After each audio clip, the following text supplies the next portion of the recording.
Let's dive right into this explainer. You've probably seen that famous 99 names list on walls everywhere, right? But get this, the Prophet Muhammad never actually listed those specific 99 names himself. The authentic narration definitely mentions the number 99, but surprisingly, it provides 0 actual names. To see why, look at the history. Over 1 million recorded sayings, or hadiths, were circulating back then. It's like a game of telephone. One companion story could easily snowball into 45 different recorded versions. We also got to look at Sebebi Varud, or the context. He wasn't just dropping numbers into a void. So here's the real question. Was 99 a strict, literal cap, or just a metaphor for many? When scholars combed through the historical texts, literally nobody could agree on one single, definitive list. The story split early on. The most authentic path had 0 names, while another branch suddenly added them. This is called mudrek. It means those specific poster lists were actually tacked on by much later narrators. So why would he give us a specific number but purposely keep the actual names a secret? Imagine a dying father telling his sons he buried a massive, rich treasure out in their field. The sons dig everywhere. They find 0 gold, but that heavily plowed soil yields an incredibly wealthy harvest. The Prophet left us a field. By actively searching the Quran for these names, we harvest immense wisdom. We're supposed to read the universe too. We see beauty in a rose, and majesty in a lion. So are you just memorizing a poster on your wall, or are you actively hunting for that treasure? Welcome to This Explainer. Today, we're diving straight into a really fascinating historical and theological detective story about the famous 99 names of Allah. And look, this isn't just about reciting a list. It's actually a profound journey into how ancient texts were preserved, how human nature interacts with divine mystery, and how a simple number can hold a truly transformative secret. So, if you visit a home, a mosque, or an art gallery pretty much anywhere in the Islamic world, you are almost definitely going to see beautiful, ornate posters displaying these 99 names. It's just a staple of cultural and spiritual life, right? But let's kick things off with a totally surprising question that kind of challenges what we see every single day. Did the Prophet Muhammad actually list these exact 99 names himself? Well, the answer is way more intriguing than just a simple yes or no. The entire tradition traces back to a single, very famous saying recorded by a companion named Abu Huraira. The quote goes like this: "Allah has 99 names, whoever comprehends them enters paradise." Now, this foundational statement clearly sets a specific number, 99, and it attaches a massive spiritual reward to learning them. But it completely leaves out one absolutely crucial detail. And here is the incredible twist. The most highly authenticated historical collections of these sayings, the ones compiled by incredibly meticulous early scholars like Bukhari and Muslim, they contain this magnificent promise, but they completely omit the actual list of names. There are 0 names attached to the most verified versions of this quote. None. So you might be wondering, where on earth did all those posters come from? Section 1. How did hadiths multiply? To solve the mystery of where the names on those posters came from, we first got to take a quick look at the mechanics of ancient history and how sayings were actually tracked. Classical scholars didn't just take people's word for it. They tracked these sayings using a super strict system called the Isnad. This is essentially the chain of human narrators who pass down a historical saying from generation to generation. By tracing these chains, modern researchers can solve mathematical mysteries, like why we somehow seem to have hundreds of thousands of records from a single person's lifetime. It's all about geometric spread. Imagine a single authentic saying from one original companion, let's say Ibn Abbas. He might be heard by 4 direct students. Then those 4 students go out and teach it to 10 people each, right? That creates 40 secondary listeners. So suddenly, a single sentence from one guy geometrically multiplies into 45 separate written historical records. Okay, so what happens when experts mathematically filter out all of that geometric duplication? Well, they estimate that the actual number of unique root sayings from the Prophet is way smaller than the millions of recorded chains. It's actually closer to about 6,000. And that's amazing is that this number, 6,000, aligns beautifully, almost poetically really, with the approximate number of verses in the Quran itself. Section 2. Where did the lists come from? So, if the original root saying didn't have a list, how did we end up with one? The historical record actually splits into 2 main paths from that original source, Abu Huraira. The first path, transmitted by a narrator named Al-Arj, contains absolutely no list of names, and this version is universally accepted by the strictest early scholars. But then, the second path, transmitted via Ibn Sirin, suddenly features a full list of 99 names. Interestingly enough, this version with the list was initially rejected by the earliest strict scholars and only accepted by later compilers like Tirmidhi and Ibn Majah. To understand how that list sneaked into the second path, we need to talk about a technical term from the science of historical transmission. It's called mudraj or idraj. Basically, this refers to text or explanations that were added to the very end of a saying by later narrators.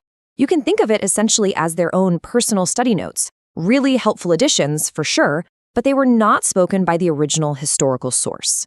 The theological detectives of the past, heavyweight scholars like Ibn Taymiyyah and Ibn Hajar, applied some really rigorous analysis to this anomaly.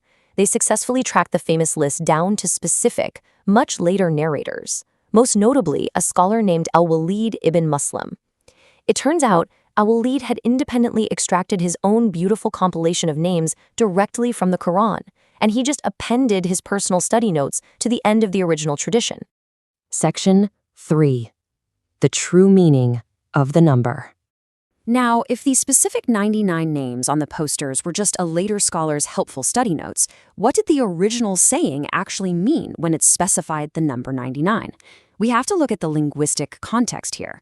In classical Arabic, the number 99 is frequently used as a metaphor, an idiom, to express abundance or a great many, rather than a strict mathematical limit. It's literally exactly like when we say, "I've told you 1,000,000 times." The source material points to historical stories of a man who committed 99 murders, meaning he was just a prolific killer. Or a phrase saying a certain remedy has 99 cures, meaning it treats a vast multitude of ailments. And when we put this into practice, the math completely proves the metaphor. Different scholars throughout history took the prompt and independently searched the Quran to count the names themselves, and guess what? They all arrived at totally different mathematical totals. Ibn Hazm counted exactly 84. Zakachi rigorously counted 94. And if you combine the famous lists of Tirmidhi and Ibn Majah and filter out the duplicates, you get 127. This proves without a doubt that the divine attributes aren't strictly limited to a mathematical 99. The great classical thinker Fakhr al-Din al-Razi realized this wasn't a mathematical contradiction at all. He noted that the number 99 was a conscious ambiguity, much like the middle prayer, designed to spur the believer into action. It was just a brilliant, deliberate pedagogical tool. By giving a number but hiding the actual items, it created this irresistible gap in knowledge designed to spark intense curiosity. Section 4. Treasure Hunt in the Quran. So the absolutely crucial point here is understanding the why. Why not just hand people a convenient poster? Well, there's a profound psychological and spiritual reason behind hiding the exact list of names. It works perfectly like that famous old metaphor of the dying father. He tells his lazy sons that a vast treasure of gold is buried somewhere in their large, uncultivated garden. The motivated sons rush out and frantically dig up every single inch of soil looking for this gold. They don't find any literal gold coins, but because they so deeply and thoroughly till the soil, the garden yields an incredibly rich 80-fold harvest. The harvest itself was the true treasure. By not providing a handy, ready-made list, the Prophet initiated a spiritual treasure hunt. Believers were meant to eagerly dig through the texts of the Quran themselves, searching for the names on every single page. And just like the sons deeply tilling the garden, by the time a person has scoured the entire text looking for divine attributes, that profound exposure to the book has fundamentally transformed their very character. Section 5. Reading names in the universe. But this explainer takes a truly expansive turn here. The treasure hunt doesn't just stop at the physical pages of a book. The source material reveals that these names and attributes are actually meant to be read in the living, breathing world all around us. The goal of this tradition was never just rote memorization of a poster. It was designed as a slow, continuous dripping of knowledge, like water persistently dripping on solid marble until it carves a permanent groove. Studying these names is a continuous, active process that shapes the mind, allowing a person to start recognizing divine attributes actively manifesting everywhere they look. For instance, when you stand before nature and see a lion roar, you're no longer just looking at biological animal behavior. Through this learned lens, you are witnessing a physical reflection of Salal, divine majesty, awe, and sheer power, manifesting right there in the natural world. Similarly, when you walk through a garden and smell a blooming rose, you are directly experiencing a fragrant manifestation of Jamal, ultimate divine beauty and grace. It's no longer just a flower, right? It becomes a signpost pointing to a much higher aesthetic reality. And when you plant a single, tiny seed into the dark dirt, and the soil gives you back a massive, life-sustaining harvest, or even when a person surprisingly and graciously forgives you for a harsh mistake, you are seeing divine generosity, the attribute of Kareem, an ultimate forgiveness in living action. Ultimately, the real treasure of the 99 names isn't a static list hanging on a wall. It is an active, vibrant lens for seeing the breathtaking depth of the world. By withholding the list, we were given the entire universe to explore. So, I'll leave you with this thought. Knowing that these divine attributes are written into the very fabric of reality, which ones have you been walking past every day without noticing? And where will you spot them manifesting in your own life today? So picture this. An aging farmer he's on his deathbed. Right, the classic setup. Exactly. He gathers his sons, who are, all gathered around him, anticipating the reading of the will. And he whispers this one final desperate secret. Oh, boy. Yeah, he tells them, I have buried a priceless chest of gold out there in our fields. And with that, he just passes away. Which, I mean, that is the ultimate psychological hook, right? He doesn't give them a map. He doesn't give them any coordinates at all. Nothing. He leaves them with literally nothing but the promise of buried wealth. And the sons, naturally, are desperate for this windfall. Of course they are. So they grab their tools, head out to the family property, and they just begin to dig. They're overturning soil that hasn't seen the sun in decades. Sweating out there in the spring heat, I imagine. Oh, absolutely. They dig deeper, meticulously tearing up every single square inch of the property, looking for like a wooden chest or a ceramic pot of coins. And after weeks of this grueling, back-breaking labor, they find absolutely nothing. Zero gold. You can imagine the resentment there. I mean, they probably felt completely betrayed by an old man's delirium. Total betrayal. But the thing is, they've already put in the labor. The entire field is completely overturned and meticulously tilled. Right. The hard part is done. Exactly. Yeah. Because the grueling work is already finished, they figure, well, we might as well plant our crops. Fast forward a few months to the harvest season, and the yield is just unprecedented. Wow. We're talking 80 times the normal historical amount for this farm. It's a staggering generational bounty. And standing there, looking at this massive harvest, the sons finally understand the old man's trick. Because the digging itself was the treasure. Yes. There was never a literal chest of coins. The father recognized human nature. He knew that if he simply asked his sons to perform the grueling, unglamorous work of deep soil cultivation, they would have, done a half-hearted job. Or just ignored it entirely. Right, exactly. Yeah. By masking the labor as a mystery to solve, he completely bypassed their laziness. It is a masterclass in pedagogy. It's about how to teach a lesson so deeply that the student doesn't even realize they are learning until the work is already done. It really is. And we are opening with that story because it serves as the perfect blueprint for the material we are unpacking today.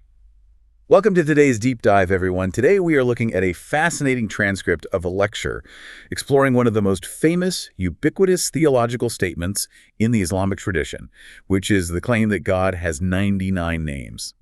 Our lens for this isn't strictly theological. We are really looking at the epistemology of this text. Epistemology, right. For those listening, that's basically the study of knowledge, how we know what we know. Exactly. How we verify it and how human beings digest complex information.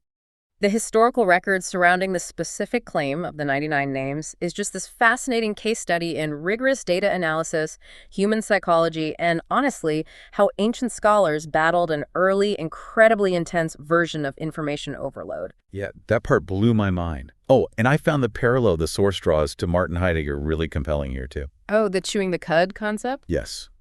Heidegger talked about this idea that roughly translates to chewing the cud. True learning isn't just about the raw consumption of data.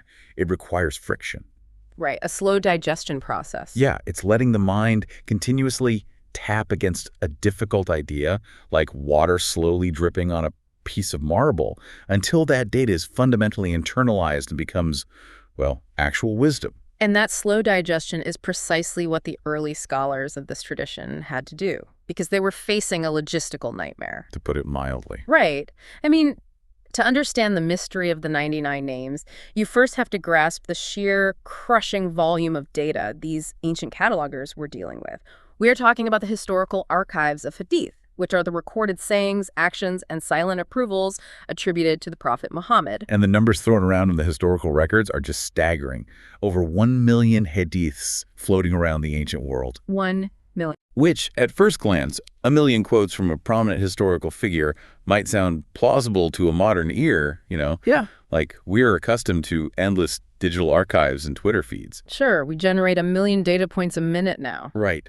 But if you actually stop and apply basic math to a human lifespan, the numbers completely fall apart. It is a mathematical impossibility. I mean, let's break down the logistics of the Prophet's mission, which lasted roughly 23 years. Okay, 23 years. That's roughly 8,400 days. If you claim there are 1 million distinct quotes, that means he would have had to utter nearly 120 unique, profound, legally binding aphorisms every single day. Every single day. Yeah.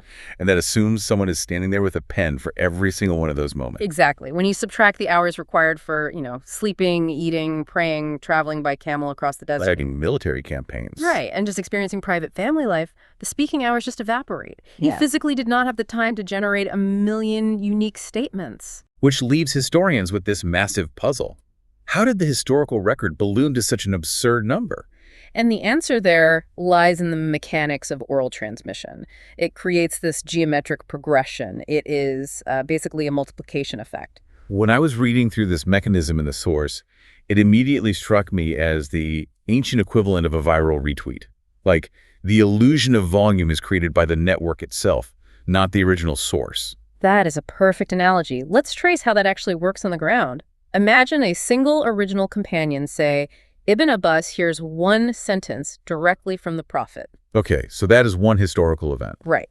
Then Ibn Abbas travels to a different city and teaches that single sentence to 4 of his top students. So now we have 4 active transmitters. Exactly. And those 4 students eventually become teachers themselves. They each recount that exact same sentence to 10 of their own students. Oh, wow. Okay, so 4 times 10 gives us 40 new transmitters. Yep. Add the original 4, plus Ibn Abbas. And suddenly, a cataloger looking at the landscape sees 45 separate transmission chains for the exact same sentence. So to a surface-level archivist, it looks like 45 different hadiths. But it's just one quote echoing in a canyon. And you stretch that out over the expanding geography of the early Islamic Empire, with people traveling to Damascus, Cairo, Persia. A few thousand original statements easily splinter into hundreds of thousands of pathways. Exactly. This is why the great compilers of the 9th century, figures like Bukhari and Ahmad bin Hanbal, were essentially forced to invent a rudimentary form of data science. They had to. Right. They weren't just passively gathering stories, they were violently filtering them. Bukhari famously selected his final authentic collection from a circulating pool of 600,000 reports. 600,000. And Ahmad bin Hanbal was sifting through 1 million.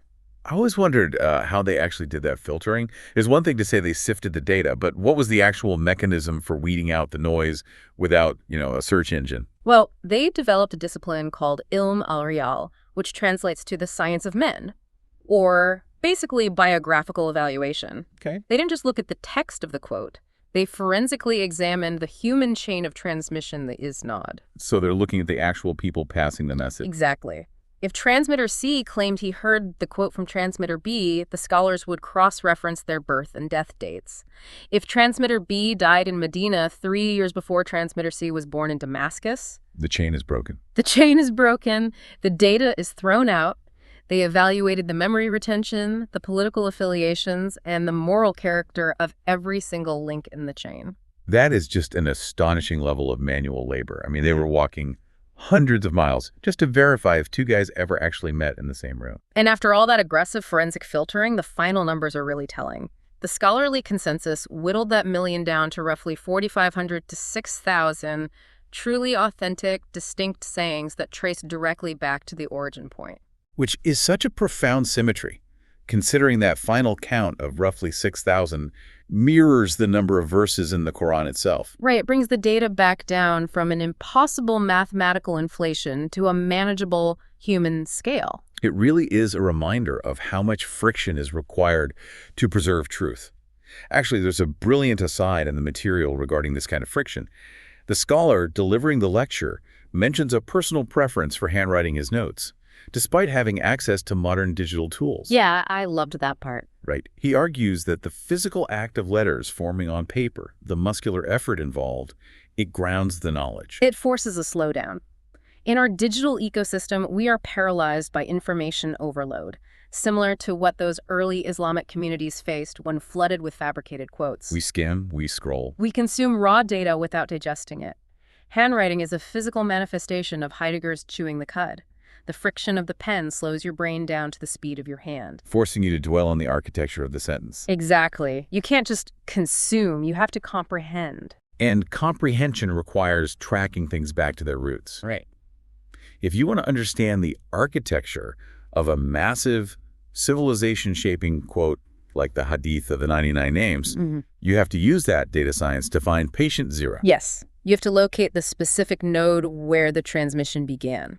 And in the epidemiological map of this specific quote, every authentic chain of transmission funnels back to a single individual, a companion named Abu Huraira. Now, the biographical data on Abu Huraira is fascinating because it completely upends what you might expect. Oh, totally. You would assume the guy with the most quotes was there from day one. Right. But Abu Huraira only spent about 3 years with the Prophet.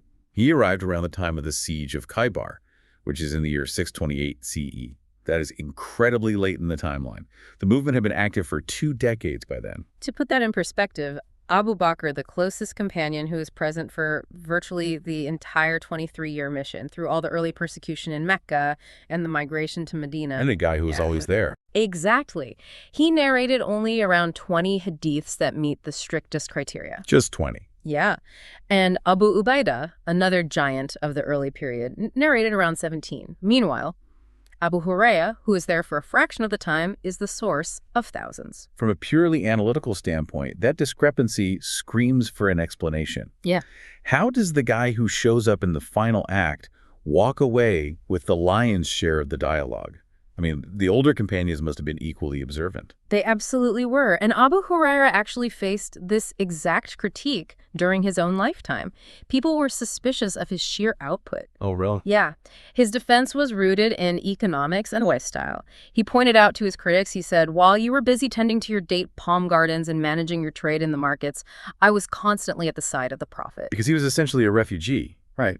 When he arrived at Khaybar, he had no family, no land, and no business. Exactly. He became part of the Al-Sufa, the impoverished people who literally lived on the shaded bench in the courtyard of the mosque. Because he had zero economic responsibilities, he treated observation as a full-time, round-the-clock occupation. So he was like a human tape recorder, prioritizing proximity over absolutely everything else. Yes.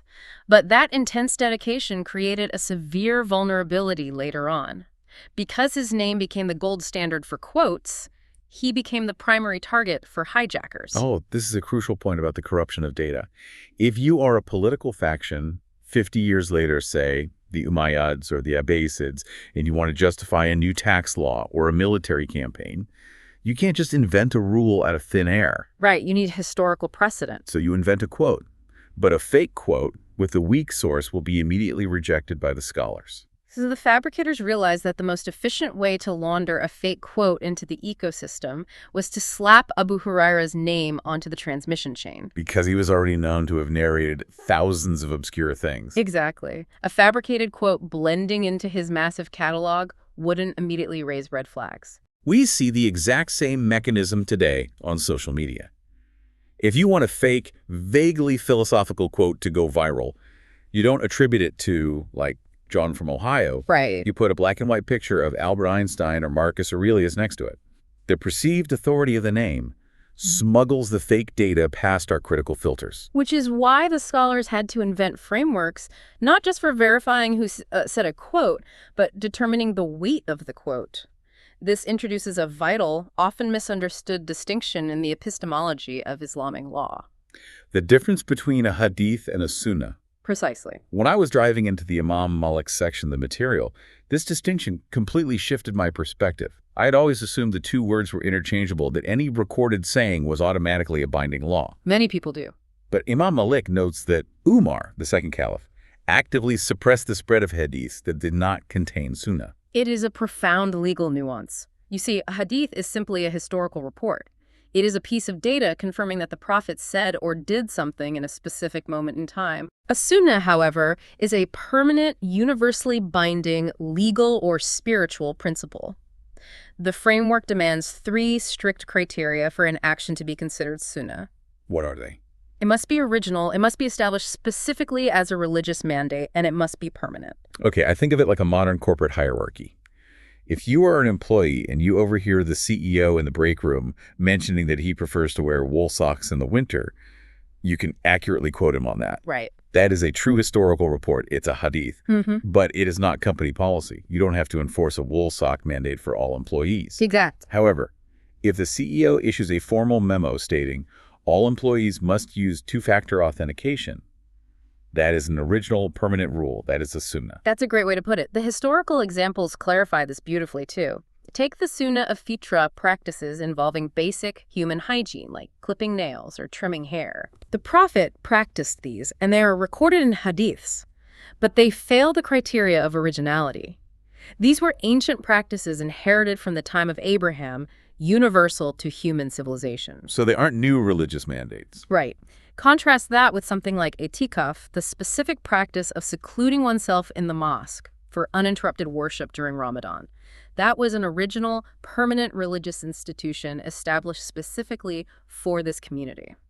Understanding that not every recorded sentence is a mathematically rigid law is just the perfect primer for grappling with the central mystery of today's deep dive.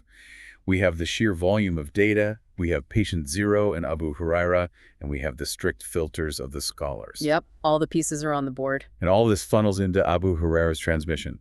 God has 99 names. Whoever enumerates them or comprehends them will enter paradise. And immediately we crash into a wall of linguistics and literalism. The central debate is whether the number 99 is a rigid mathematical limit, an exact accounting of the divine, or if it functions as a linguistic metaphor. The linguistic context of 7th century Arabic is so crucial here. The language frequently utilizes specific numbers as a rhetorical device called kine, Yes. which is a metaphor indicating a multitude rather than an exact integer. We struggle with this because we approach ancient idiomatic texts with modern spreadsheet-driven minds. We expect literalism. But ancient cultures used numbers for emphasis. Like saying, I've told you a million times. Exactly. If a classical medical text describes a specific herb as a cure for 99 diseases, it isn't making a scientific claim that it cures exactly 99 specific ailments. And if you contract disease number 100, the herb suddenly stops working. Right. Just means it's a panacea. It's incredibly effective for a vast array of issues. The same applies to the parable mentioned in the text about the man who killed 99 people. Oh, that's a great example. The theological point of the story isn't the precise forensic body count. The point is that the man was a deeply entrenched, prolific serial killer whose soul was utterly saturated in violence, yet he still found a pathway to redemption. The number 99 is there to emphasize the severity of his sins, not to provide an auditor's report. Yet human nature craves certainty. There is always a faction that resists the metaphorical reading and demands literalism. And in the history of this specific text, that drive toward absolute literalism is perfectly embodied by an 11th century scholar named Ibn Hazm. Ibn Hazm is a wildly fascinating historical figure. He lived in Andalusia, modern-day Spain, during a period of incredible intellectual flourishing, and he was the champion of the Zahiri school of thought, which is built entirely on literalist interpretation. You do not read between the lines. You do not look for hidden metaphors. You take the explicit text at face value, end of story. The psychological contrast within Ibn Hazm is what makes him so compelling, though. He lived in a highly poetic, romanticized Andalusian culture. He actually authored The Ring of the Dove, which remains one of the most famous, beautifully nuanced treatises on the psychology of human love. It's so poetic. But when he shifted from poetry to jurisprudence and theology, he became terrifyingly rigid. His methodology sounds exhausting. I mean, before writing a book, he would supposedly write out strict, inflexible definitions for every single vocabulary word he planned to use, just to eliminate any possibility of ambiguity. Wow. The lecture mentions that he would take 4 different manuscript copies of the Torah, lay them out side by side, and conduct a line-by-line, word-by-word forensic comparison just to hunt for discrepancies. He literally weaponized scholarship. So naturally, when a mind like Ibn Hazm's encounters the statement, God has 99 names, he fundamentally rejects the concept of kine, or metaphor. Right. He treats it as a mathematical equation. He believes there are exactly 99 names, no more, no less, and he sets out to compile the definitive literal list directly from the primary source, the Quran. And this leads to the supreme irony of his literalist crusade. He scours the text. He applies his incredibly aggressive, uncompromising methodology to pull out every explicit name of God. Oh. And at the end of his exhaustive research, the math completely betrays him. He could only find 84. 84. The architecture of the text resisted his literalist framework. Even the most brilliant literalists of his generation couldn't force the primary scripture to yield exactly 99 names. The mathematical rigidity just collapses upon inspection. Which introduces the massive, glaring plot twist in this entire historical narrative. If the number 99 is likely a metaphor for a multitude, and even obsessive scholars like Ibn Hazm couldn't find a definitive list of 99 names in the scripture. Where on earth did the list come from? Exactly. Walk into any Islamic household, and you will see a poster or a piece of calligraphy beautifully displaying a grid of exactly 99 names. If the Prophet didn't list them, and Ibn Hazm couldn't find them, who authored the poster? To solve that mystery, we have to look at the foundational collections of the early period. The two most universally authenticated, rigorously filtered collections of Hadith in history are those compiled by Bukhari and Muslim. Right, the gold standard. Exactly. When you look up this specific quote in their exhaustive encyclopedias, you find a shocking omission. There is no list. Wait, really? There is no list at all? No list. The primary gold standard historical records only contain a single sentence. God has 99 names. Whoever enumerates them enters paradise. Full stop. There are no bullet points. There's no attached appendix of vocabulary words. That is wild. So the list is entirely absent from the bedrock texts. To find out how the list materialized, the scholars of later generations had to go back to the transmission map. Right back to patient zero, Abu Huraira. The man on the mosque bench memorizing everything. Exactly him. Abu Huraira transmits this single sentence to multiple students. Two of his most prominent students who pass the quote down the chain are Al-Raj and Ibn Sirin. Okay. Now, if you track the branch of transmission flowing down through Al-Raj, the quote remains identical to what Bukhari recorded, just the sentence. No list. But the timeline splinters with the other student. Yes. When you track the branch flowing down through Ibn Sirin, suddenly a 99-word list is miraculously attached to the end of the sentence. So how did the heavyweights of historical scholarship process that discrepancy? You have one chain with a list, one without. Giants of forensic analysis scholars like Ibn Taymiyyah, Ibn Hajar, and Sagani descended on this text. They didn't just look at who was narrating, they looked at the linguistics. Oh, interesting. They noticed that the vocabulary in the attached list contained highly specific philosophical terms that weren't common in the Arabic of 7th century Medina, but were very common in 8th century Iraq. Let me guess. Iraq is where Ibn Sirin and his students lived. Exactly. So they concluded definitively that the list was mudras. Mudras, which the linguistic analysis translates as an added tail, or the technical term is address, right? Yeah, it's a phenomenon of interpolation. What likely happened is that a later student down the Ibn Sirin branch heard the Prophet's original sentence about the 99 names. Being an inquisitive, helpful scholar, this student decided to do his own homework. Oh, I see where this is going. He combed through the scripture, compiled the list of 99 divine attributes himself, and appended it to his personal notes right below the Prophet's quote. Over decades of oral and written transmission, the dividing line between the Prophet's original utterance and the student's helpful homework eroded. The two blended into one continuous paragraph. Precisely. This is literally the ancient equivalent of internet quote laundering. It really is. Imagine finding a profound one-sentence quote about Stoicism attributed to Marcus Aurelius. But upon closer inspection, you realize Marcus Aurelius only wrote the first sentence. Some guy on an internet message board in 1998 added a 10-point bulleted list underneath to explain it. Eventually, someone screenshots the whole thing, and now that guy's message board post is printed on millions of dorm room posters, as if it's the ancient wisdom of a Roman emperor. It is the exact same psychological and mechanical process. And the true giveaway that the list is a human compilation and added tail is that the math still fails to add up, even within the lists that survive. Right, because if you look at the famous compilation by Tirmidhi, which is the source code for most of those wall posters, it doesn't even contain 99 names. Tirmidhi's list actually contains 100 names because the compiler chose not to count the foundational name Allah in the total of 99. It's a fudged equation. Wow. Furthermore, another compiler named Ibn Majah gathered a list from a slightly different transmission branch. If you take Tirmidhi's list and Ibn Majah's list, place them side by side, and remove the overlapping duplicates, you end up with 127 distinct names. The attempt to box the infinite into a neat two-digit number completely unravels. The theological literature expands it even further. In the Shia tradition, there is an incredibly revered supplication known as the Jashan al-Kabir. That prayer alone lists 1,000 distinct names and attributes of the divine. 1,000. And the polymath Fakhr al-Din al-Razi theorized that if you analyze the linguistic roots across all revealed scriptures, the Torah, the Psalms, the Gospel, the Quran, there are upwards of 5,000 names. That is beautiful. The number 99 was never a fence meant to keep other attributes out. It was a doorway meant to invite the listener in. Which opens up the most important philosophical question of this entire deep dive.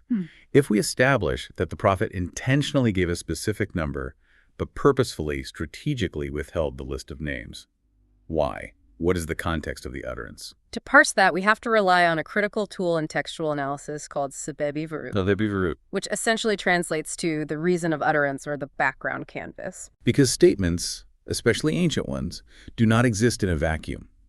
You can't strip a sentence from its historical, conversational, or emotional context and expect it to yield its true meaning. Exactly the premise of sababi varut. The overarching argument here is that the authentic sayings of the prophet were rarely just standalone philosophical musings.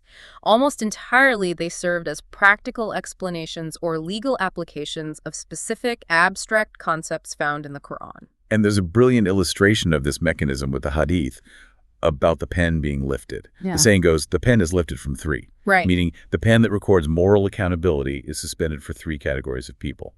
The person who's asleep until they wake, the child until they reach puberty, and the person who has lost their mind until their sanity returns.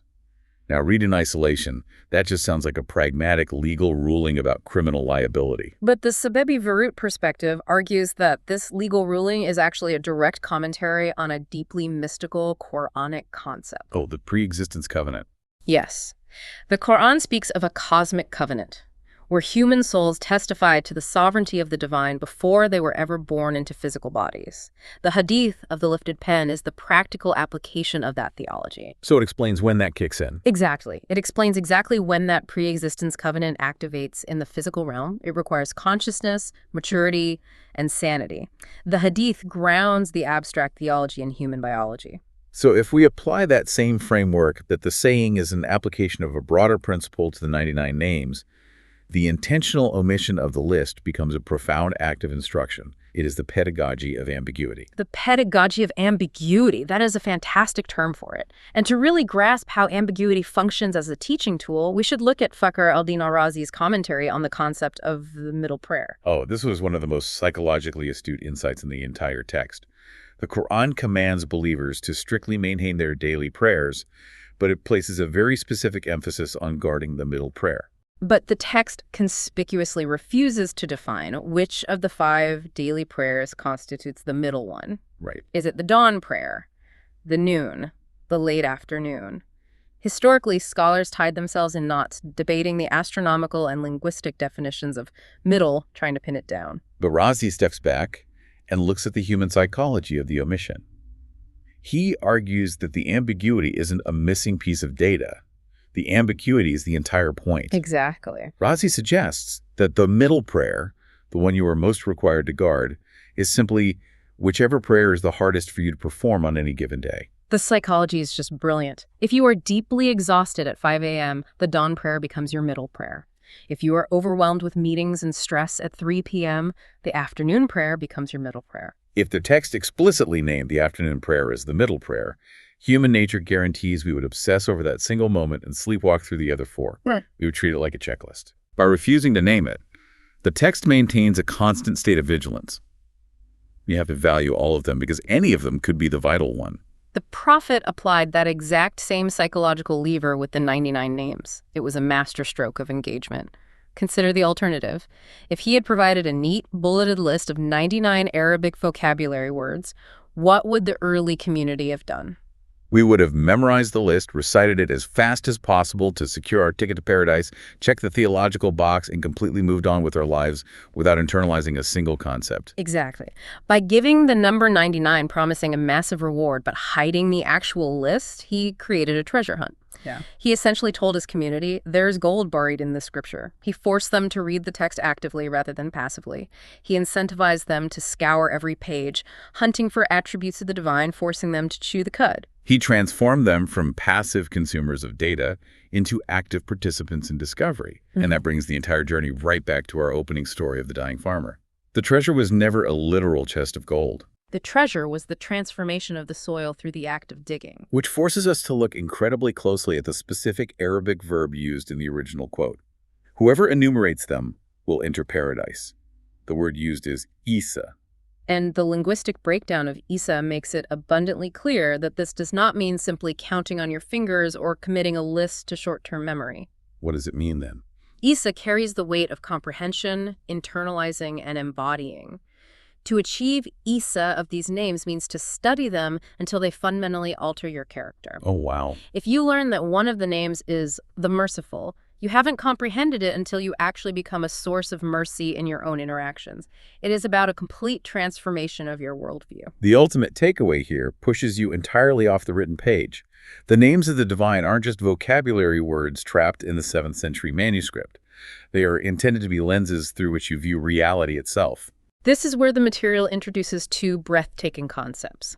The ayati kainat, which means the verses of the universe, and the ayati hadisat, the verses of events. Okay. The premise is that reality itself is a living text. The physical world and the events of human history are constantly broadcasting these divine attributes. The imagery used to explain this is incredibly vivid.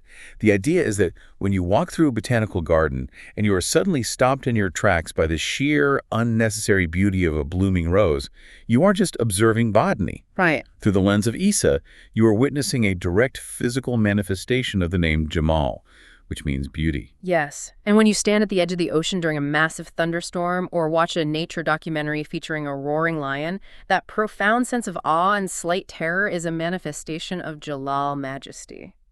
When we look at the farmer's field from our story, and the deep, rich soil yields a life-sustaining crop year after year despite drought and hardship, you are witnessing Karim, the generous. Or when a family member is desperately ill and you cycle through doctors and specialists with no success until finally a specific treatment or a simple herb takes effect and their health returns. That is experiencing Shafi, the healer. Perhaps the most resonant one for our daily lives when you make a devastating mistake, when you completely fail someone you love and you know you deserve their anger, but instead they look at you and offer genuine, unearned grace. You are intimately experiencing Ghaffar, the forgiving. It completely shatters the paradigm of a religious checklist. The goal of parsing this ancient hadith isn't to perfectly memorize 99 specific Arabic words. The goal is to calibrate your perception so that you realize every interaction, every storm, every plan, and every act of grace is a physical manifestation of these ultimate traits. The universe itself is the unwritten list. It is an incredibly profound place to land after starting with mathematics and data science. Let's trace the arc of the work we just did. We began with the logistical impossibility of a million quotes and observed how the ancient practitioners of Ilm al-Rihal traced the geometric progression of human transmission to separate the signal from the noise. We watched those scholars deploy forensic linguistics to identify the added tail of the list, debunking the strict literalism of figures like Ibn Hazm, whose rigid frameworks collapsed when applied to the infinite. Finally, we realized that the absence of the list wasn't a clerical error of history. It was a deliberate, masterful pedagogy of ambiguity, designed to force us to dig into the text, chew the cud, and ultimately seek out those attributes in the physical world around us. And there is a deeply practical application here for you, the listener, regardless of your theological background. Consider your own relationship with knowledge in our current era. Right, with all the noise. Exactly. In an ecosystem of endless scrolling, AI summaries, and 15-second videos, are you just hunting for a convenient bulleted list to skim so you can sound informed? Or are you willing to accept the friction? Are you willing to grapple with the ambiguity, to physically write the notes, and to dig the field deeply enough to actually transform your understanding? It's the stark difference between collecting trivia and cultivating wisdom. And that leaves us with a final lingering thought to unpack on your own today. If the core premise of this philosophy holds true, if the universe is a constant physical reflection of ultimate traits like beauty, majesty, generosity, and healing, then we eventually have to turn the lens inward. Oh, that's a powerful thought. Right. What name or characteristic is your own life currently reflecting to the people around you? When people interact with you, when they're digging in the field of your friendship, your family, or your workplace, what specific trait would they say they are witnessing? It is the ultimate mirror for human character. Keep digging. This material explores the theological and methodological intricacies of the Hadith concerning the 99 beautiful names of Allah, balancing technical transmission history with spiritual implications. Now, the narrative structure delays the central thematic hook by front-loading dense transmission mathematics before establishing the spiritual stakes. Right. I mean, I get the impulse to start there, though. If you're presenting a piece of rigorous textual criticism, you sort of feel like you have to prove your foundation first, right? Oh, for sure. So the author plunges us into this highly technical breakdown right from the jump, filtering 1 million total historical hadiths down to just the 6,000 marfu hadiths. Which are the ones directly attributed to the Prophet. Yeah, exactly. It's a massive flex of historical context. It is a flex, but the weakness is that the reader is asked to endure an audit before they know what the company even does, you know? Oh, that's a great way to put it. Like, we are instantly navigating the multiplication of hadith chains. We're asked to evaluate Abu Huraira's total narration volume and calculate the mathematical impossibilities of the Prophet's speech duration. Right, and the text even invokes Heidegger's concept of epistemological rumination. Right, asking the reader to chew on this complex information, to digest it over time. But we are doing all this forensic analysis before we are ever told why it actually matters for the 99 names. Yeah, so we're chewing, but we don't really know what we're eating. Exactly. I suppose there's a risk that focusing solely on defense mechanisms against forgery early on distracts from the core beauty of the Esma-ul Husna. It does, yeah. Because we see this heavy focus on defending Abu Huraira against accusations of forgery, quoting his defense that, while others were busy with their gardens, he was absorbing the Prophet's words. I assumed the author felt they had to clear his name immediately because he is the primary transmitter of the key hadith we're looking at. He is, definitely. But leading with the defense against forgery sets a really defensive, almost combative tone for a piece that is ultimately about divine beauty. Right. And, there is a breathtakingly powerful analogy buried much later in the material. The hidden treasure in the field. Oh yeah, the story of the father. Right, the father who tells his sons he buried a treasure in their land, prompting them to till the soil so deeply and thoroughly that the resulting harvest itself becomes the wealth they were looking for. It's a fascinating analogy. So is the implication there that the search itself is the reward? Exactly. And that is how we fix the opening. So the suggestion is to introduce that powerful hidden treasure in the field analogy at the very beginning to frame the technical hadith analysis as an essential, rewarding archaeological dig. I see. But if we move the poetry to the front, do we risk over-romanticizing a text that is fundamentally about rigid historical verification? Like, if we lead with the magic, do we undermine the math? Well, not if it's used to give the math a purpose. Okay, how so? Think about a concrete example of how this alters the reader's experience. You start the piece by stating right up front that the Prophet intentionally left a treasure map without the exact coordinates. Oh, meaning the authentic hadith clearly states there are 99 names, but the explicit verified list of those specific names was deliberately left out for us to discover. Yes, exactly. Okay, I see the mechanics of that. Because once you establish that the missing list is a deliberate invitation to search, the rigorous mathematical breakdown suddenly has a narrative motivation. Right, it's not just math anymore. Yeah, like when the author explains how a single hadith from Ibn Abbas expands through 4 narrators, then to 40, and eventually enters the records as 45 distinct sources. Which sounds super dry otherwise. Right, it ceases to be dry mathematics. It becomes the plotting of an archaeological grid. We are tracking the map. It transforms the diverging transmission chains of El-Araj and Ibn Sirin into high-stakes historical detective work. Exactly. And because the reader now understands they're hunting for buried treasure, analyzing why the most trusted compilers like Bukhari and Muslim rejected Ibn Sirin's appended list becomes a thrilling unearthing of facts. It changes the entire cognitive load for the reader. Yeah, instead of enduring the math, they are utilizing the math to solve a mystery. That structural shift actually solves the Heidegger problem, too. How so? Well, epistemological rumination is only exhausting if it lacks direction.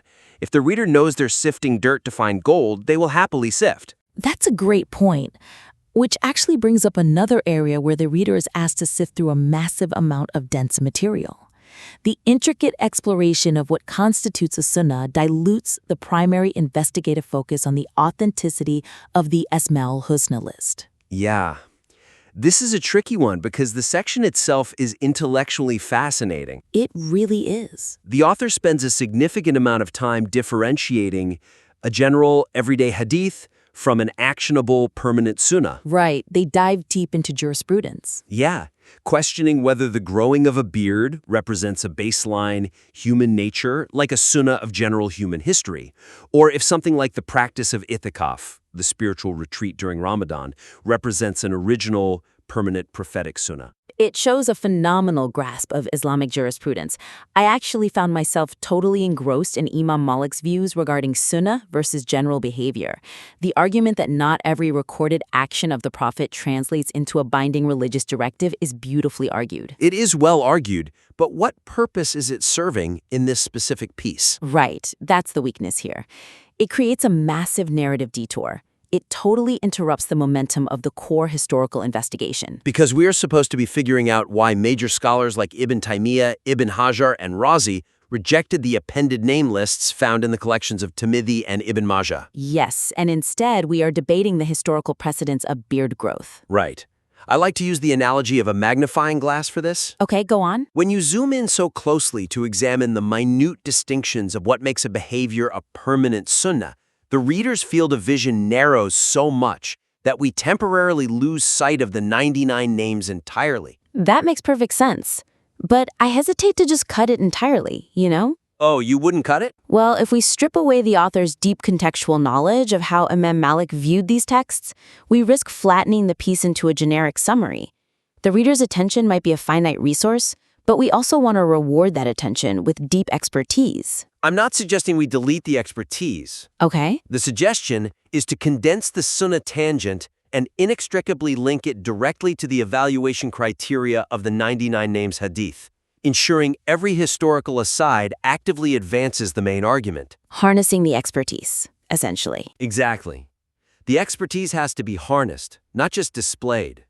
Okay, let's walk through a concrete example of how to execute that condensation without losing the scholarly weight. Sure. So instead of a standalone, multi-paragraph tangent on Imam Malik's views, you briefly use the itikaf example strictly to demonstrate how meticulously scholars categorize the Prophet's actions. Right, you establish that scholars leave no stone unturned when classifying behavior. Yeah, they don't just accept a reported action, they interrogate its nature. And then you pivot immediately. You take that established framework of intense scholarly scrutiny and apply it directly to the names. Right. You could explicitly state something like, this exact same rigorous categorization of daily behavior is why scholars meticulously stripped the 127 combined names down to find the authentic core. Discarding what was added by narrators like Walid ben Muslim? Exactly. That is the missing link. When the text correctly identifies Tirmidhi and Ibn Majah's appended lists as mudraj, which are later additions tacked on to the end of an authentic saying by subsequent narrators, right? Right. It needs the reader to understand how bold it was for scholars to reject them. I mean, Tirmidhi is a giant in hadith compilation. To say his list of 100 names is flawed requires immense proof. Which makes the math of those lists so glaring. Yeah. Tirmidhi's list contained 100 names. Ibn Majah had his own list. When you cross-reference and combine the distinct names from both of their rejected lists, you get 127 names. Right. But the authentic, undisputed hadith clearly states there are exactly 99. So mathematically, something is very wrong. And that is why the madraj concept is the climax of this technical section. If you inextricably link the itikaf rigorousness to the madraj rejection, You show that the same academic precision that defines daily spiritual retreats is the precision that exposed Walid bin Muslim's unauthorized additions to the list of divine names. That connects it perfectly. You appreciate why Ibn Taymiyyah so confidently declared that those who truly know Hadith sciences know the appended list is not the verbatim word of the Prophet. Exactly.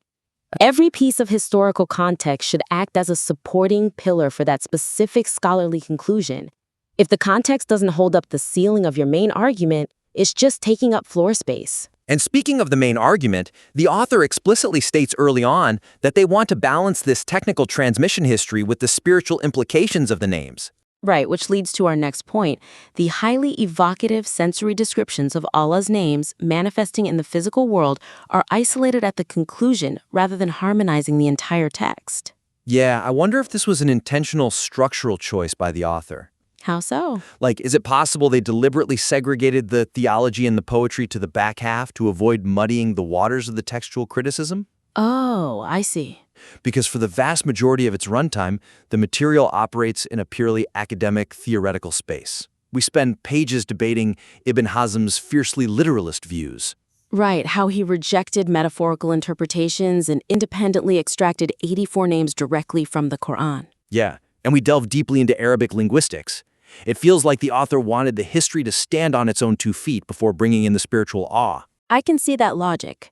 But the weakness is that separating the two deprives the dense sections of essential oxygen. Essential oxygen. Yeah. It is only in the closing thoughts that we get the beautiful metaphor of a rose representing Jamal, or divine beauty, and the roaring lion representing Jalal, or divine majesty. We also get a stunningly vivid description of someone desperately seeking a cure, going from doctor to no avail. Yes, until finally they find healing in a simple overlooked plant. And in that moment of relief, they witness the physical manifestation of the divine name of the healer. It's incredibly moving, but when you withhold this level of vivid imagery until the closing acts, the math feels dry and the magic feels almost unearned because it's tacked on at the end. Exactly. If the ultimate goal of the text is to balance the two, the academic and the poetic must hold hands throughout the entire piece. So the suggestion here is to interleave these vivid physical manifestations of the names throughout the historical and textual critique to maintain a dynamic balance between intellectual rigor and tangible spiritual awe. But how do we actually do that without disrupting the flow of a very complex linguistic argument? Well, let's look at a concrete example. Take the section on the number 99. Okay. The author goes into deep linguistic theory about how 99 is often used historically as a metaphor for boundless multiplicity, a concept known as kestritin kinaya. Right. They cite examples like the killer of 99 people or a cure for 99 illnesses. How do we inject poetry into a paragraph about numerical metaphors? By giving the abstract concept a physical heartbeat. Okay.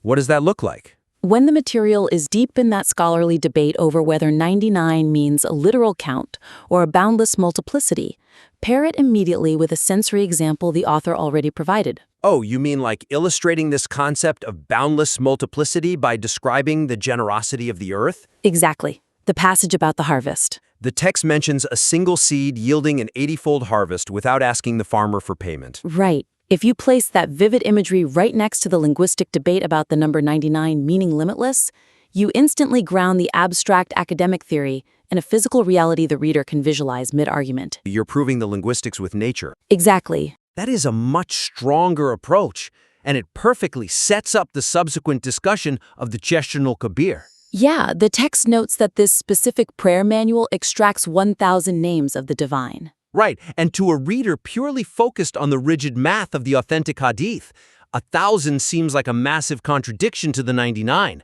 Like, why even mention the 1,000 names if we just spent 10 pages proving the authentic number is 99? But if you have just grounded the reader in the imagery of the earth's limitless harvest and the linguistic concept of Kesret 10 kinaya, the 1,000 names don't feel like a mathematical error. Oh, I see.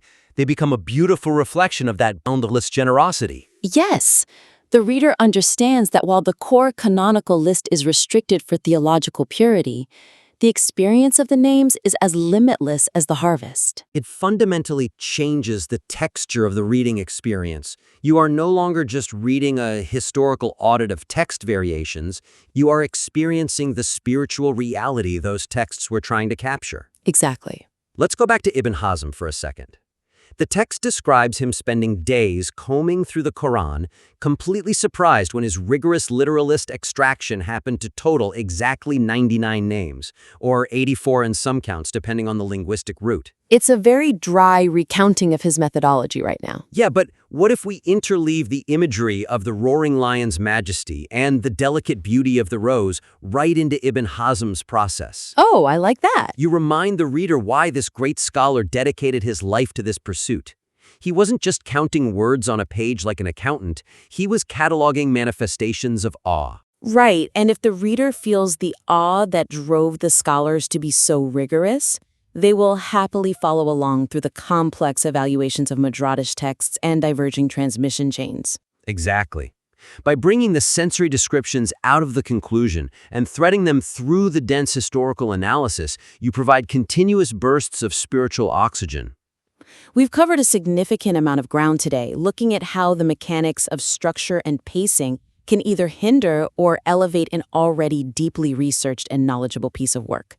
Let's quickly recap the main points of our critique and the actionable suggestions we've discussed for the author. Sounds good. First, we looked at the overall structure and flow.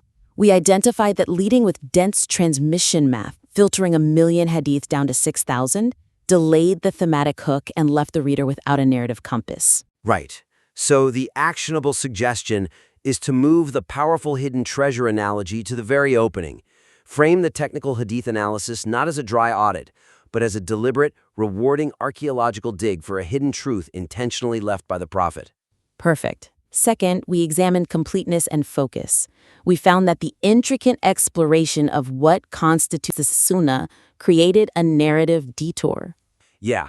While the deep dive into Imam Malik and the precedence of beard growth versus itikaf was intellectually impressive, it diluted the primary focus on the Esma-ul Husna. And the actionable suggestion there is to condense that tangent, explicitly link the rigorous categorization of behavior directly to the rigorous textual evaluation used to expose and discard the mudraj, or added nameless, of Tirmidhi and Ibn Majah. Make sure the expertise serves the main argument. Finally, we discuss the angle and tone of the piece. The highly evocative sensory descriptions of the names were isolated at the very end of the text, leaving the bulk of the material feeling purely academic. So the actionable suggestion is to interleave those vivid physical manifestations, the roaring lion, the healing plant, the limitless harvest of the earth, throughout the academic methodology. Pair the abstract linguistic debates, like the metaphor of 99 representing boundless multiplicity, directly with the physical examples of nature's generosity. This maintains a continuous, dynamic balance between intellectual rigor and spiritual awe. It's all about creating a cohesive, unified experience for the reader. When the structural pacing aligns with the thematic core and the emotional resonance continuously supports the academic rigor, the material transforms. It really does. It stops being just a scholarly paper about transmission chains and becomes a profound journey into the subject matter itself. The reader learns the history while feeling the impact. Well said. So we invite you to apply these structural and tonal adjustments to your material. Sift through the academic soil, bring those buried, beautiful metaphors to the surface so they can breathe alongside the history, and submit your revised work back to the critique for further exploration. Because as we noted at the beginning, a real excavation doesn't just hand you the gold.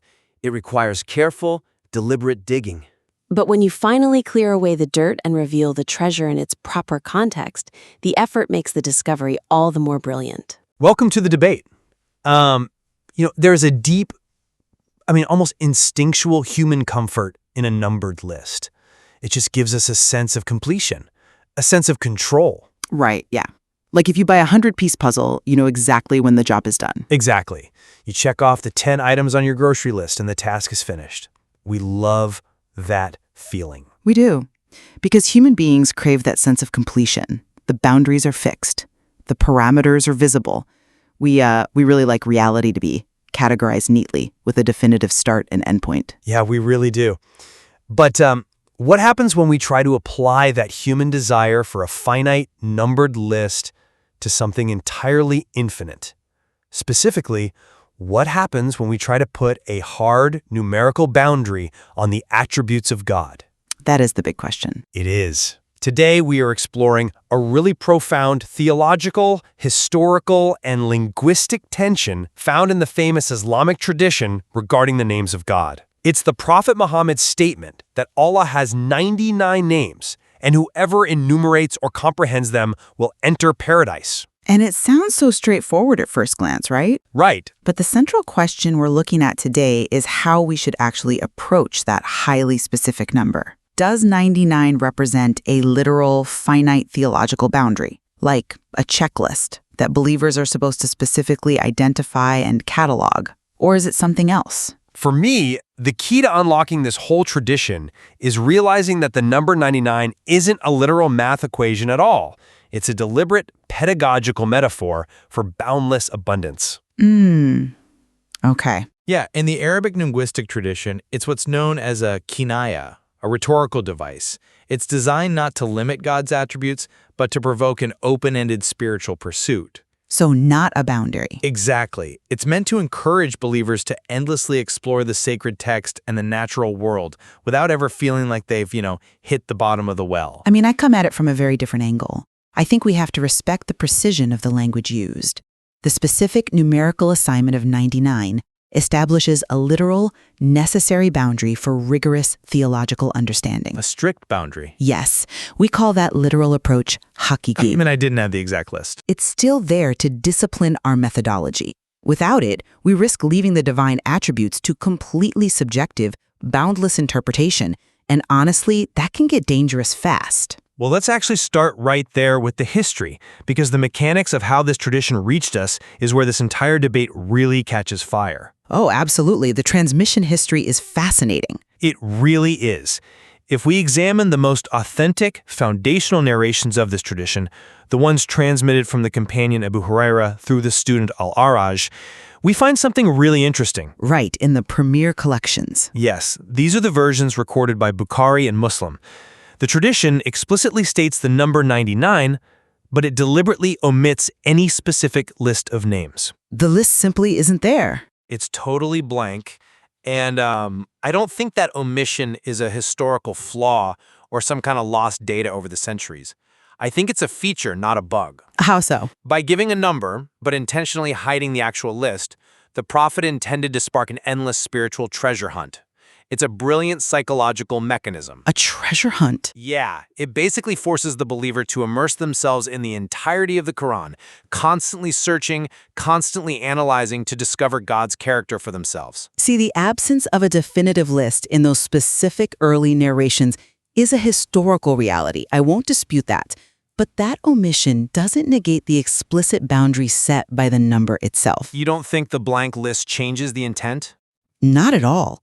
If we look at the great Andalusian thinker Ibn Hazm, who was a massive champion of the Zahiri, or strictly literalist school of thought, he insisted on the absolute exactness of this number. He believed 99 meant exactly 99. Right, he was very strict about that. Very. Now, the specific lists of names that became attached to later narrations might be unauthentic additions. Which they almost certainly were. Agreed. But the explicit use of 99 by the prophet establishes a precise parameter, regardless of whether the perfect list survived transmission. It demands methodological rigor. But does it? If the list is gone? Yes. If we say the number is just a metaphor for infinity, we strip the tradition of its disciplinary function entirely. To me, the number stands as a permanent, objective standard meant to correct human subjectivity. We might constantly strive and sometimes fail to perfectly recreate that exact list, but the target exists. But that exact search for methodological rigor you just mentioned is exactly why the historical transmission of this text is so fascinating and, frankly, a bit messy. It is definitely messy. If we look at Abu Huraira, the original source of the tradition, he had two primary students who transmitted this further, Al-Araj, whom we just mentioned, and Ibn Sirin. Right, and they both lived in Medina in the exact same era. Exactly. Yet, the version passed down through Al-Araj contains no list of names at all. But the version passed down through Ibn Sirin, which was later accepted into the collections of Tirmidhi and Ibn Majah, suddenly includes this incredibly specific, highly structured catalog of 99 names. And those are the lists most people actually memorize today. Yes, they are. But the giants of Hadith scholarship, experts like Ibn Taymiyyah and Ibn Hajar al-Asqalani, meticulously analyzed this discrepancy, and their conclusion was that these lists were what the science of Hadith calls idraj, or mudraj. Basically interpolations. Exactly. Later additions inserted by the narrators themselves. Ibn Taymiyyah explicitly states that experts of the discipline know the list is not the words of the Prophet. He points out that a later narrator in the chain, a man named Walid bin Muslim, likely appended the list he had personally compiled or heard from one of his teachers. The science of Hadith is incredibly rigorous, and you're right. The scholarly consensus is indeed that Walid bin Muslim, or perhaps others, appended their own exegetical lists to the Prophet's original statement. Right, it was an addition. It was an honest attempt to explain the text, not a malicious forgery. But yes, it was an addition. I don't disagree with the historical reality of idraj, but here's where our interpretations diverge wildly. Okay, let's hear it. You are treating the later addition of the list as proof that the number 99 itself is merely symbolic. I'm sorry, but I just don't buy that leap in logic. Why not? If the list is a human invention, why are we chained to the number? Because the Prophet explicitly said 99. He didn't just say, Allah has many names, go look for them. He gave a highly specific, mathematically precise figure. I see why you think the precision matters so much, but let me offer you an analogy that I think perfectly captures the pedagogical brilliance of hiding the list while providing a number. Sure, go ahead. Think of a farmer, right? A father on his deathbed, who gathers his sons and tells them, I have buried a massive treasure of gold out in our main field. Okay. After he dies, the sons are obviously incredibly motivated. They go out and plow every single inch of that field.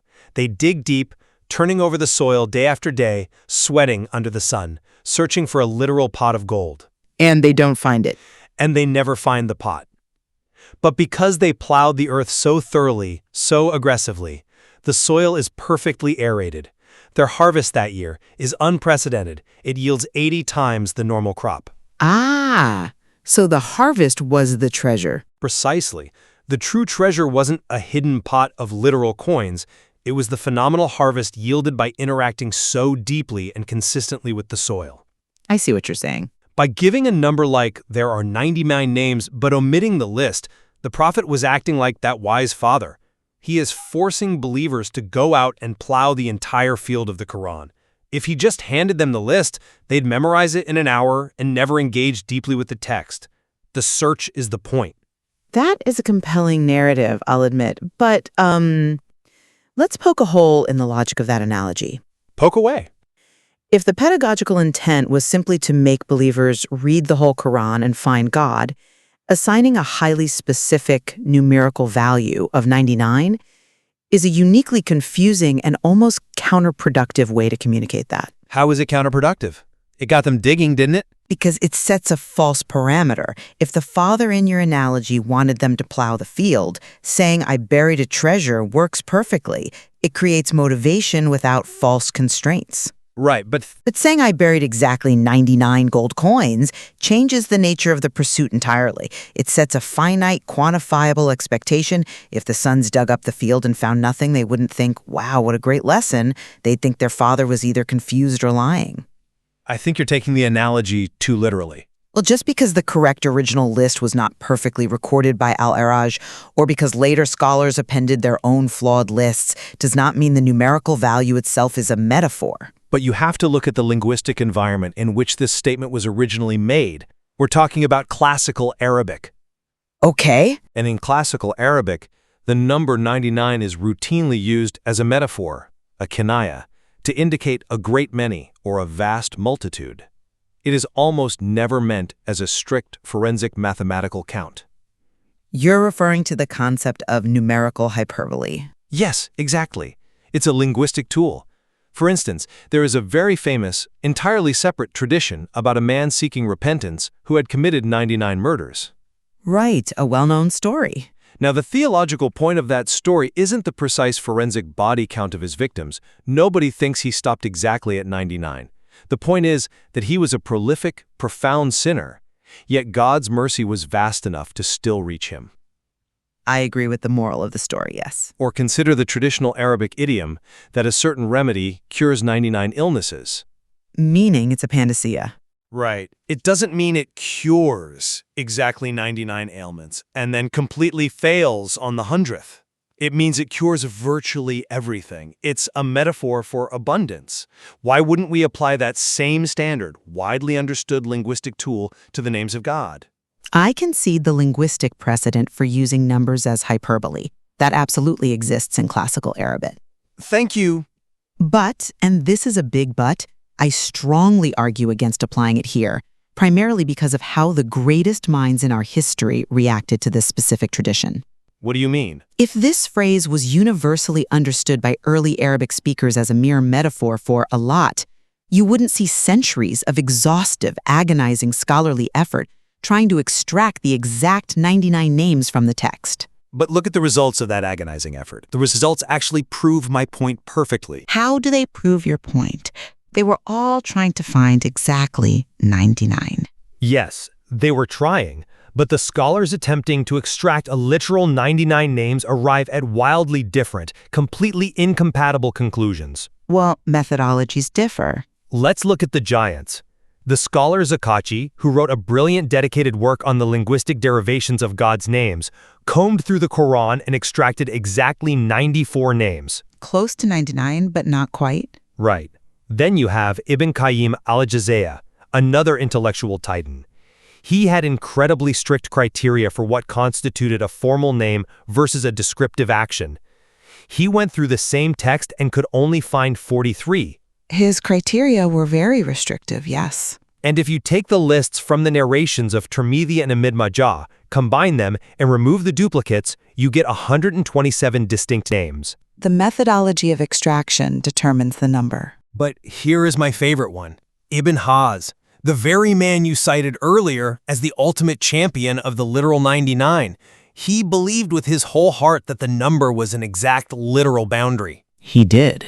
But when he actually sat down with his pen to compile his own authoritative list, purely from the Quran, he only came up with 84 names, which, if you're Ibn Haz, has to be incredibly frustrating. You can almost picture him staring at the text at 3 in the morning thinking, where are the other 15? And honestly, that historical struggle is exactly my point.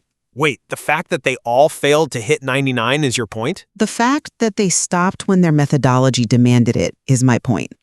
To me, the fact that Ibn Haz stopped at 84, despite believing down to his bones that the number 99 was literal, demonstrates profound intellectual honesty. I mean, I guess. It shows immense methodological rigor. He didn't just invent 15 more names to artificially hit the target and make himself look good. He respected the boundary of his own rigorous criteria. That agonizing struggle demonstrates that the number 99 was given as an objective, literal standard to constrain human subjectivity. It forces you to be careful. I'm just not convinced by that line of reasoning. Because if the standard is supposed to be literal, but literally no one can reach it, or everyone reaches a completely different number ranging anywhere from 43 to 127, then the standard isn't actually functioning as a boundary at all. Then what is it doing? It's functioning as a catalyst.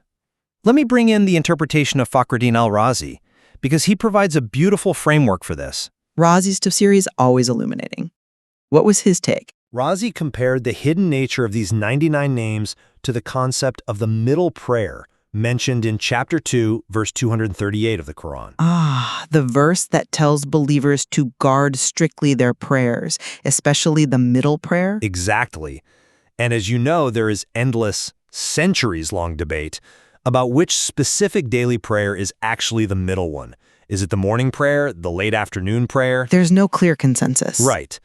Razi argues that the specific identity of the middle prayer is kept deliberately ambiguous by God, precisely so that believers will treat every single prayer with the utmost importance, out of fear they might be neglecting the most critical one. The ambiguity drives the total devotion. Yes. The ambiguity is the engine of the effort. Doesn't the 99 function in the exact same psychological way? I'm listening. By hiding the definitive list of 99, the believer treats every single attribute, every descriptor of God found in the text with profound reverence. If you had a clean list of 99, you might skim past the 100th attribute thinking it wasn't important. The hidden list elevates the whole text. Razi's psychological framework is elegant, I'll give you that. It makes perfect sense from a motivational standpoint. It really does. But it completely sidesteps the real risk of what happens when we abandon a literal parameter. Let's talk about the practical application of this tradition. Okay. The core promise of the Hadith is that whoever enumerates, comprehends, or internalizes these names will enter paradise. A beautiful promise. It is. But if the names are boundless and metaphorical, how does a believer actually fulfill that condition? How do you comprehend something that has no defined edges? You fulfill it by recognizing that the manifestation of these names isn't restricted to ink on a page. This is where the metaphor of abundance truly opens up. What do you mean? Outside the text? Yes. If the 99 is a metaphor for infinite abundance, it allows believers to read God's attributes not just in the written verses of the Quran, what we might call ayati mazdur, the written signs. Okay, but where else are you reading them? You read them in the universe itself. The natural world becomes a text, what we'd call the ayati kainat. And you read them in the unfolding of historical events, the ayati hadasat. You stop looking for words and start looking for manifestations. So you're moving away from textual extraction entirely? You're saying the names aren't just words in the Quran? I'm expanding it as I believe the tradition intended. The word ihsa doesn't mean rote memorization of a list like you're studying for a vocabulary quiz. It means truly comprehending the reality of the names in the world around you. I mean, I agree it's more than memorization. Right. When a believer is out in the wild and observes the terrifying, awe-inspiring majesty of a roaring lion, they are directly witnessing the manifestation of Jalal, God's majesty. I see where you're going. When they look at the intricate, delicate, almost impossible beauty of a blooming rose, they are observing Jamal, divine beauty. When someone is desperately ill and they find a cure not in a pristine laboratory, but in a simple, wild medicinal herb growing out of rich dirt, they are intimately experiencing the name Kareem, the generous. That's a very vivid picture. To comprehend the names isn't to list them on a whiteboard. It is to see their reflections in the infinite canvas of existence. That is incredibly poetic. Truly. But I have to push back hard against this expansion. Really? Why? While observing nature and feeling a sense of awe is undeniably valuable for a believer, opening the formal names of God to an infinite subjective interpretation of every natural phenomenon risks complete theological chaos. Chaos? Or just an intimate, deeply personal theology?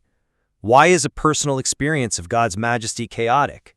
It's chaotic because human perception is flawed.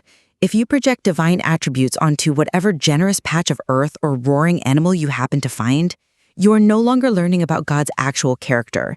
You run the very real risk of just mapping your own emotional responses onto the divine. I don't think it's just projection. But it can be. You start creating God in your own image based on what makes you feel awe or fear. But if the awe points you back to the Creator... But the anchor is missing. The promise of the tradition that comprehending these names leads to paradise implies a highly structured textual discipline.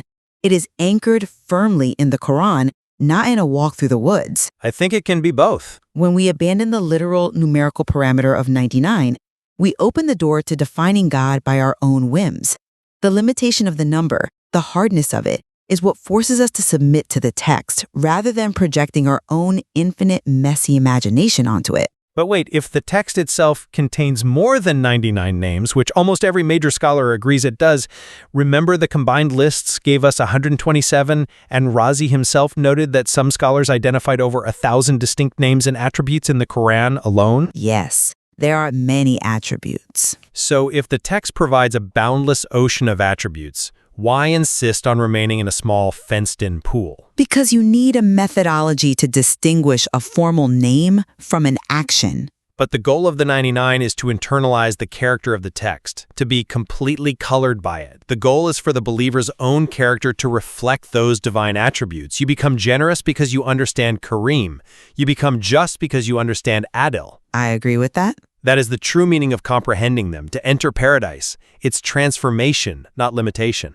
I agree wholeheartedly that internalizing the character of the text is the ultimate goal. But my question remains, how do we accurately internalize something we cannot clearly define? By engaging with all of it. But the discipline of trying to define the 99, of meticulously sifting through the Quran, debating agonizingly over which attributes are formal, distinct names and which are merely temporary, descriptive actions, that rigorous process is exactly what builds the character you're talking about. You think the scholarly debate is the point? I think the intellectual rigor required to separate a formal name from a temporary attribute is the necessary work of theology. If everything in the universe is a name, then nothing is definitively a name.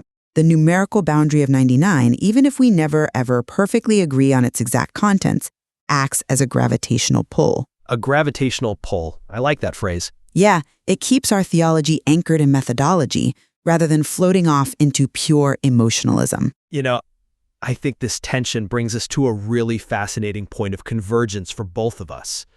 Because whether we view this from your perspective or mine, the outcome requires immense effort. It definitely does not allow for intellectual laziness. No, not at all. From my point of view, the tradition of the 99 names is one of the most brilliant pedagogical metaphors in religious history. The fact that the most authentic narrations intentionally omit a definitive list is an open invitation. Your endless treasure hunt. Exactly. It is a divine mechanism designed to send the believer endlessly searching through both the Quran and the natural world. It shows that the number 99 is a metaphor for abundance, a kanaya, meant to ensure that our pursuit of understanding God's character is never entirely finished, keeping the relationship dynamic, living, and breathing. And from my perspective, the specific invocation of the number 99 represents a necessary, literal, objective, theological parameter, even if the exact list has been historically obscured by later editions or debated endlessly by brilliant scholars like Ibn Hazm and Ibn Qayyim. That numerical boundary remains essential. Because it demands the rigor. Exactly. It demands rigorous textual methodology. It prevents our understanding of the divine from dissolving into boundless, untethered subjectivity where anything we observe in nature can be arbitrarily assigned as a divine name. The discipline, the real spiritual growth, is found in respecting the limit. But despite that clear disagreement, we both clearly acknowledge the same historical reality.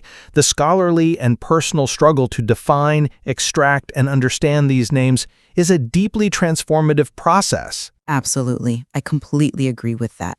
The centuries of ink spilled over whether a single specific word in the Quran constitutes one of the 99 names reveals that engaging with this tradition requires immense intellectual and spiritual dedication. Right, it's not meant to be easy. No. It forces the believer to interact with the text not casually, not just reading it for comfort, but comprehensively. You have to wrestle with it. Exactly. The search itself changes the seeker. And there is so much more to explore in the historical transmission of these traditions, like how different geographic regions over the centuries adopted the specific lists of Tirmidhi versus the lists of Ibn Majah, and how those subtle differences actually shaped regional theology and poetry. The ripple effects are massive. They really are. The source material offers profound, endless complexity for anyone willing to dig a little deeper. It certainly does, and I think it leaves us constantly wrestling with the tension between the strict boundaries we need to understand reality and the boundless nature of what we are actually trying to understand. It's a paradox, but a productive one. Which brings us right back to where we started our conversation today. As humans, we are always going to look for that comfort, that numbered list, that puzzle with exactly 100 pieces, that map with clean defined borders. It's just how we're wired. It is. We want to know where things end. But perhaps the greatest, most profound truth of the 99 names is that, whether you are counting the stars one by one with a telescope, trying to map them perfectly, or simply standing in awe of the infinite night sky, you are still looking up. Thank you for joining us on the debate.